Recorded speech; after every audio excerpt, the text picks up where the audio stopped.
DV live radio, आपकी आवाज। खबरें आज की। नमस्कार, मैं हूं समीर आत्मज मिश्र। सीज फायर की घोषणा के ठीक 2 दिन बाद प्रधानमंत्री नरेंद्र मोदी का देश को संबोधन। आतंकियों ने हमारी बहनों का सिंदूर उजाड़ा था, इसलिए भारत ने आतंक के ये हेडक्वार्टर्स उजाड़ दिए। आतंकी गतिविधियों को संचालित करने वालों को भारतीय सेना की सख्त चेतावनी।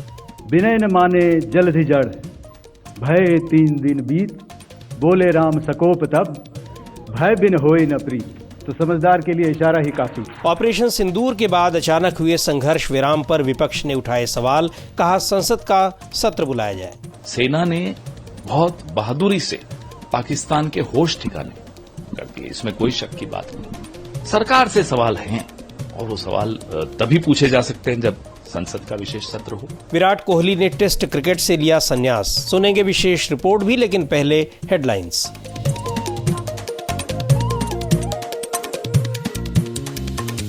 हेडलाइंस के साथ मैं आराधना। भारत पाकिस्तान के डीजीएमओ के बीच हुई बात। 10 मई को शुरू हुए सीज फायर के बाद पहली बार दोनों देश के डीजीएमओ में बात। सीज फायर आगे बढ़ाने पर बनी सहमति।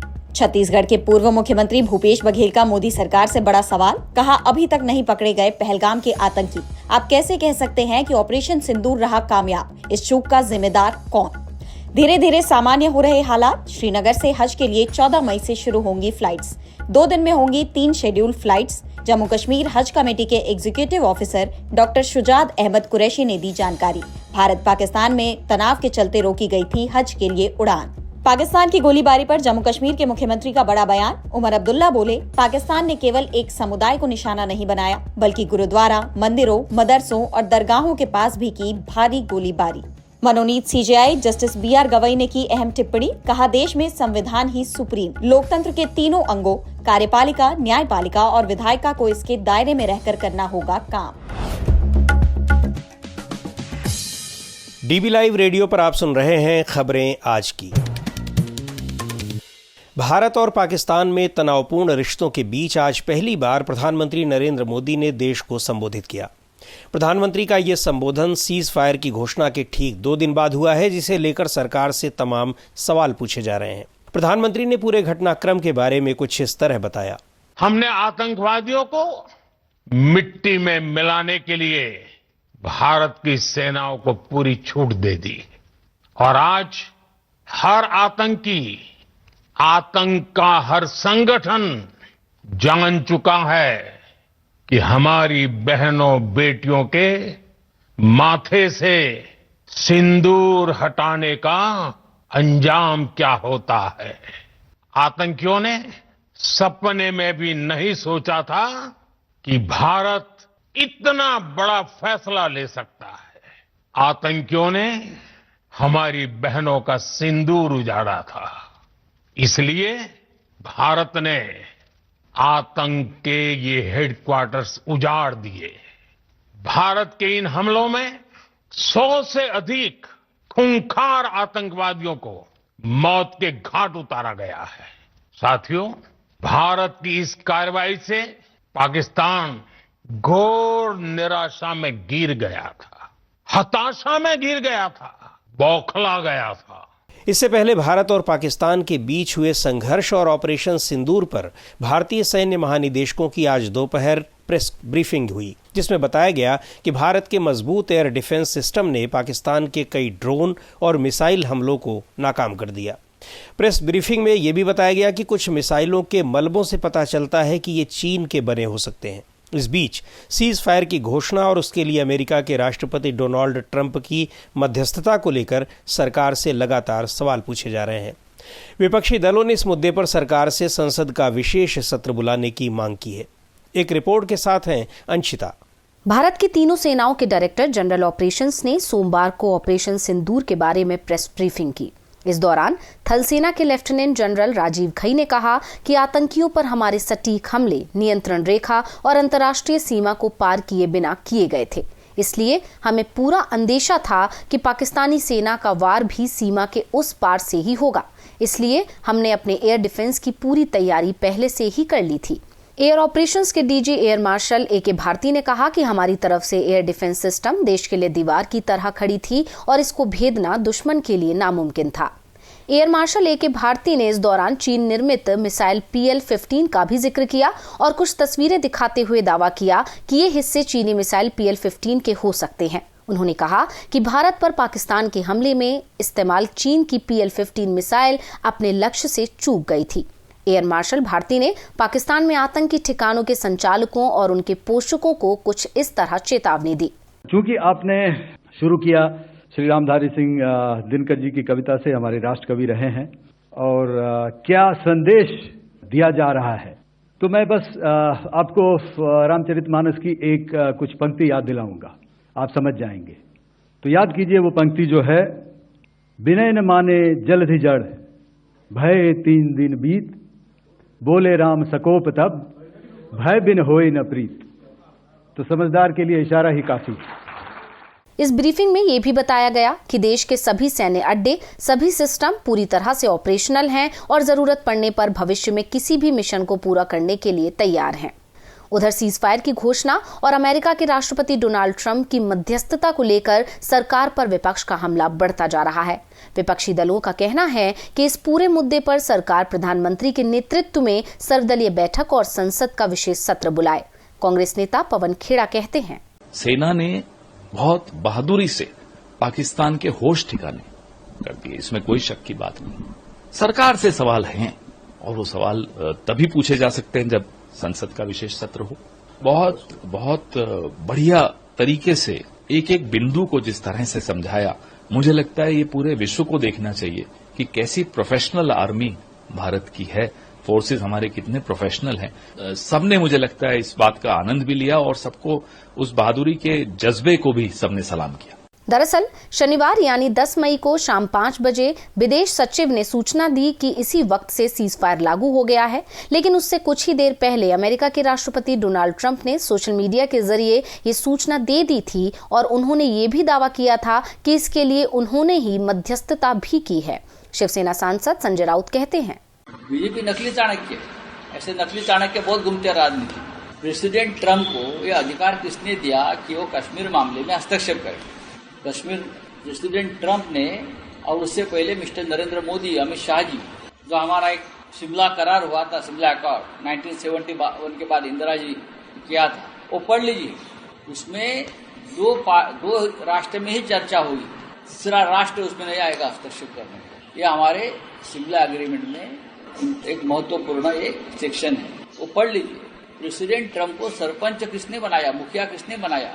हमारे यहाँ गांव में पाटिल रहते हैं, पाटिल चौधरी गांव में, तो प्रेसिडेंट ट्रंप को क्या हमने चौधरी बनाया है क्या? कहाँ भी घुस जाते हैं। हमारी सेना, हमारी फौज सक्षम है, वो कर लेगी, चाहे हमारी पॉलिटिकल लीडरशिप कमजोर हो, लेकिन सेना सक्षम है। वहीं सीपीआई महासचिव नेता डी राजा ने कहा कि बहुत सवाल हैं जिनका उत्तर जानना जरूरी है, इसलिए सरकार को संसद का सत्र बुलाना चाहिए। The mediation took place, how the discussion took place, what were the details involved during the mediation, we do not know. Operation Sindoor के बाद से पाकिस्तान की ओर से लगातार सीमावर्ती इलाकों में हमले होते रहे, यहां तक कि सीज फायर की घोषणा के कुछ देर बाद भी हमले हुए। हालांकि पिछली रात जरूर शांति रही। जम्मू कश्मीर के मुख्यमंत्री उमर अब्दुल्ला ने बताया कि हमलों में न सिर्फ नागरिकों को बल्कि धार्मिक स्थलों को भी निशाना बनाया गया। इस शेलिंग के दौरान किसी एक मजहब को निशाना नहीं बनाया, बल्कि जिस तरह पुंछ के लोगों ने हिंदू मुस्लिम सिख इत्तेहाद का जो सबूत दिखाया, इन लोगों की बमबारी भी इसी तरह रही। गुरुद्वारों के नजदीक, मंदिरों के नजदीक, हमारे मदरसों दरगाहों के नजदीक अंधाधुंध इनकी फायरिंग रही। 22 अप्रैल को पहलगाम में हुए आतंकी हमले के 2 हफ्ते बाद भारतीय सेना ने पाकिस्तान स्थित आतंकी ठिकानों को निशाना बनाते हुए जोरदार हमले किए, लेकिन 2 दिन बाद अचानक सीज फायर की घोषणा कर दी गई, जिसे लेकर कई सवाल उठ रहे हैं। डीवी लाइव रेडियो के लिए मैं अंशिता। पाकिस्तान के साथ 10 मई को हुए संघर्ष विराम के बाद भारत ने अपने 32 हवाई अड्डों को दोबारा खोल दिया है।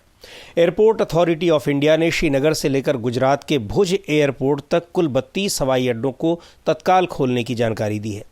भारत और पाकिस्तान के बीच तनाव के मद्देनजर इन हवाई अड्डों को 15 मई की शाम तक के लिए बंद कर दिया गया था। डीबी लाइव रेडियो पर आप सुनते हैं देश दुनिया की ताजा तरीन खबरें और खबरों के बीच की खबरें यानी विश्लेषण भी। खबरों और विश्लेषण के अलावा यहाँ होती है साहित्य, कला, संस्कृति और विज्ञान से लेकर आर्थिक और खेल जगत की भी चर्चा। डीबी लाइव रेडियो पर आप सुन रहे हैं खबरें आज की। पिछले काफी दिनों से थमा हुआ टैरिफ वॉर का मुद्दा आज अचानक फिर सुर्खियों में आ गया। अमेरिका और चीन टैरिफ वॉर की होड़ में बढ़ते बढ़ते एक बार फिर टैरिफ घटाने पर सहमत हुए हैं। दोनों देशों ने एक दूसरे के आयात यानी इंपोर्ट पर लगाए गए ट्रेड टैरिफ में अस्थायी तौर पर कटौती करने पर सहमति जताई है। पूरी जानकारी दे रही हैं आराधना। दूसरी बार अमेरिका का राष्ट्रपति बनने के बाद डोनाल्ड ट्रंप अपने जिन प्रमुख फैसलों को लेकर दुनिया भर में चर्चाओं में रहे और आलोचनाओं का शिकार होते रहे, उनमें एक प्रमुख फैसला तमाम देशों के साथ ट्रेड टैरिफ में बढ़ोतरी का भी था। चीन के साथ तो टैरिफ को लेकर दोनों देशों में होड़ सी मच गई, लेकिन अब अमेरिका और चीन के बीच टैरिफ को लेकर स्विट्जरलैंड में बातचीत हुई और उसके बाद ही सोमवार को इस बात पर सहमति का ऐलान कर दिया गया कि दोनों देश टैरिफ बढ़ाने के इस फैसले को फिलहाल के लिए टाल रहे हैं। जेनेवा में अमेरिका के वित्त मंत्री स्कॉट बेसेंट ने इस बातचीत को प्रोडक्टिव और रचनात्मक बताया और कहा कि अमेरिका और चीन अगले 90 दिनों के लिए अपने रेसिप्रोकल टैक्स में 115% की कटौती करेंगे।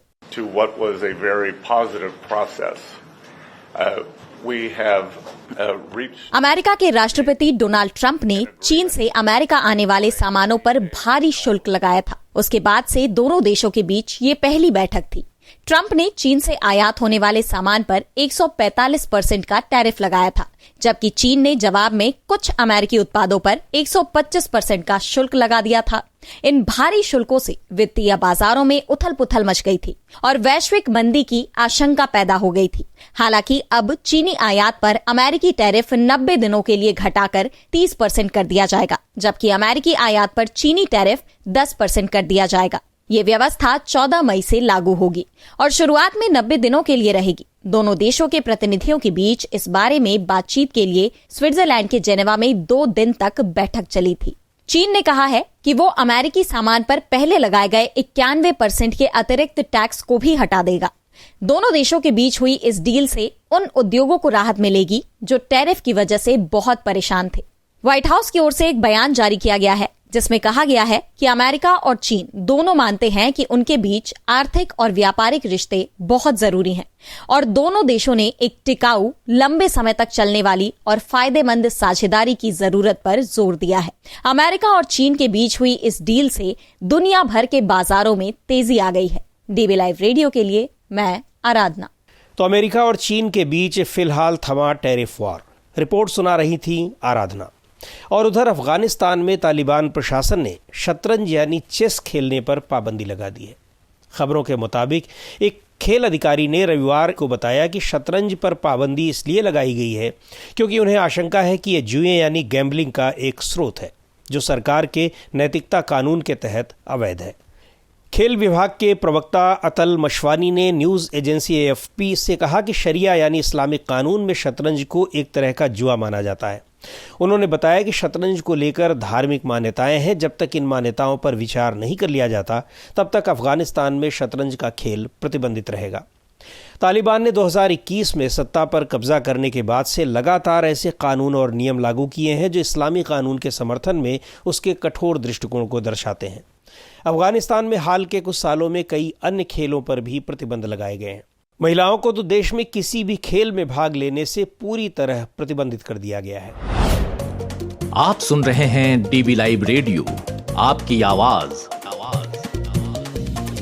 और अब वक्त हो चला है खेल की खबरों का। खेल जगत की खबरों के साथ हैं यश त्रिवेदी।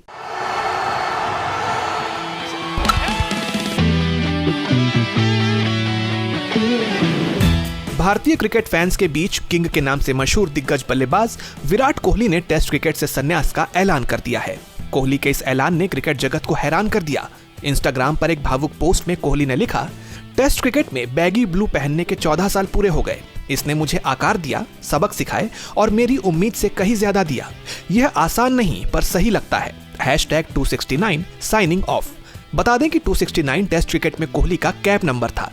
अपने 14 साल के टेस्ट करियर में कोहली ने 123 टेस्ट मैचों में 46.85 की औसत से 9,230 रन बनाए, जिसमें 30 शतक और 31 अर्धशतक शामिल हैं।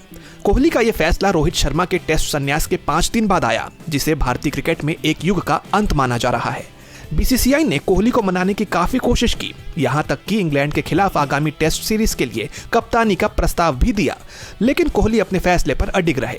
बीसीसीआई उपाध्यक्ष राजीव शुक्ला ने कोहली के संन्यास पर कहा, भारतीय क्रिकेट, विशेष रूप से टेस्ट क्रिकेट में विराट कोहली के योगदान की जितनी सराहना की जाए कम है। हमें भी अच्छा नहीं लग रहा, लेकिन यह उनका निजी फैसला है। खिलाड़ी पर बीसीसीआई की तरफ से कोई दबाव नहीं डाला जाता। वहीं विराट के संन्यास पर पूर्व क्रिकेटर मदन लाल ने कहा कि यह विराट कोहली का निजी फैसला है। एक बहुत ही अहम टेस्ट सीरीज से पहले संन्यास लेना थोड़ा हैरान करने वाला जरूर है। इस तरह के फैसले काफी सोच समझ कर लिए जाते हैं। विराट के फैसले के बाद सोशल मीडिया पर प्रतिक्रियाओं की बाढ़ सी आ गई। भारतीय प्रशंसकों ने कोहली को टेस्ट क्रिकेट का किंग बताते हुए उनके योगदान को याद किया। एक फैन ने लिखा, थैंक यू विराट, आपने टेस्ट क्रिकेट को नई ऊंचाइयों तक पहुंचाया। हैरानी की बात यह रही कि पाकिस्तानी प्रशंसकों ने भी कोहली की तारीफ की। एक यूजर ने एक्स पर लिखा, किंग के बिना टेस्ट क्रिकेट अधूरा है। कोहली का टेस्ट से संन्यास भारतीय क्रिकेट के लिए बड़ा झटका है, क्योंकि उनका अनुभव और आक्रामकता टीम की रीढ़ थी। फैंस अब उनके वनडे करियर पर नजरें टिकाए हुए हैं, उम्मीद करते हुए कि किंग का जादू अभी बाकी है। यश त्रिवेदी, डीबी लाइव रेडियो।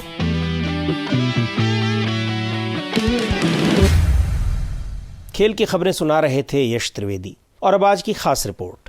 अगर आपको देश के बंटवारे का दर्द और हिंदू मुस्लिम के बीच बढ़ते फासले की कसक को महसूस करना हो तो मंटो की कहानियां पढ़िए। आज की स्पेशल रिपोर्ट में हमारे साथी अतुल सिन्हा नजर डाल रहे हैं अपने बेबाक लेखन के लिए मशहूर कथाकार सादत हसन मंटो के लेखन पर।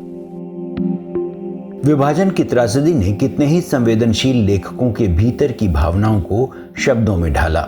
कितने अफसाना निगारों ने अपनी आंखों देखी का इजहार किया। उनमें से एक बेहद अहम किरदारों में रहे सादत हसन मंटो, वही मंटो जिनकी कहानियों ने तहलका मचा दिया। बंटवारे के बाद भरे दिल से पाकिस्तान में बसने की मजबूरी और फिर वहाँ के नए नवेले हुक्मरानों की आंखों में खटकने वाले सबसे विवादास्पद अफसाना निगार।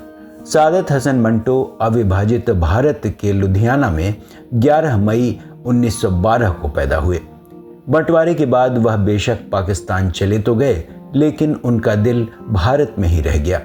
जन्म से तकरीबन 35 सालों तक भारत में रहने के बाद 1948 में उन्हें मुंबई से पाकिस्तान जाना पड़ा और इसके महज 7 बरस बाद यानी 18 जनवरी 1955 को वहीं उन्होंने अपनी आखिरी सांस ली।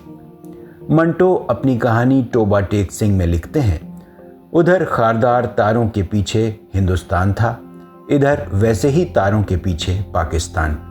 दरमियान में जमीन के उस टुकड़े पर जिसका कोई नाम नहीं था, टोबा टेक सिंह पड़ा था। बाद में मंटो ने अपनी आत्मकथा में ये भी लिखा कि मेरे लिए यह एक तल्ख हकीकत है कि अपने मुल्क में, जिसे पाकिस्तान कहते हैं, मैं अपनी सही जगह नहीं तलाश पाया हूँ। यही वजह है कि मेरी रूह बेचैन रहती है। मैं कभी पागलखाने में तो कभी अस्पताल में रहता हूँ। इस छोटे से जीवन में मंटो ने 22 लघु कथा संग्रह, 1 उपन्यास, 5 रेडियो नाटक और कुछ रेखा चित्र संग्रह रचा। हर कहानी अपने आप में आपके भीतर तक उतरने वाली।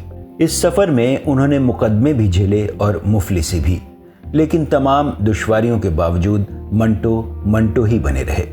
मंटो ने कई फिल्मों की कहानियां लिखी और उनके कई करीबी दोस्त मुंबई में थे।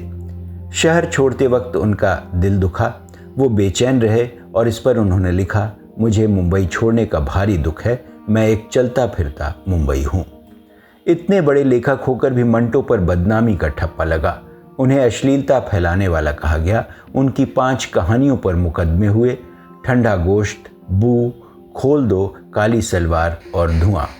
ये ऐसी कहानियां थीं जिसमें समाज और रिश्तों की कुछ सच्चाइयों को बेहद बेबाक अंदाज में सामने लाने की कोशिश दिखती है।